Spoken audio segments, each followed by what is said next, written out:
Gerai. Bet paskui gerai. Krante, dabar krante išlipus ir... Matau, jau toliau lipa. Čia yra dryžgalvė kriklė.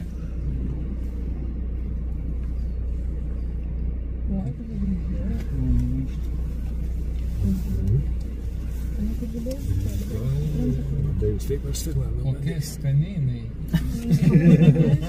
Neatrodo skaniai. Ir jie abi tokie atrodo. Man tai ta žvėrys skanesnis buvo.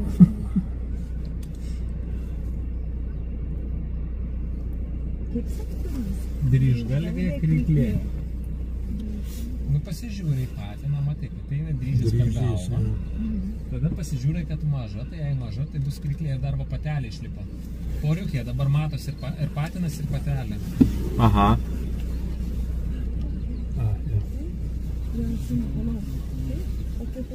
Tai išlipo tai patelė.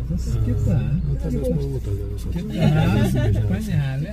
Nulis dėmesio, apsimeta, ignoruoja visiškai.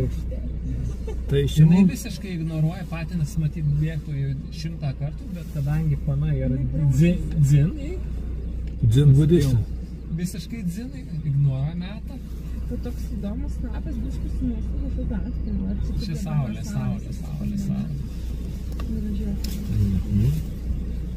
Oi, kas čia tokie?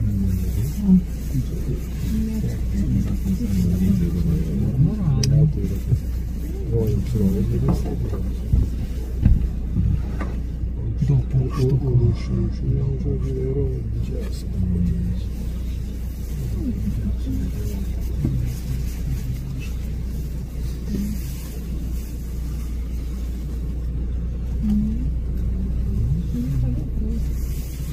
Nu, be vandens, kaip tu pasitrauksi? Sauso šampūno gal? Jinai balas, jinai išlipu iš vandens. Kodėl bernai tokie gražūs? Vienas klausimas, jeigu žinočiau atsakymą.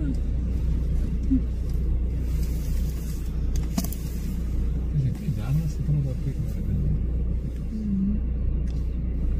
Bet jūs pritarė tai minčiai, kad bernam reiksis kaip čia? Pana ryški sėdėtų ant lizdo nusigrobojus.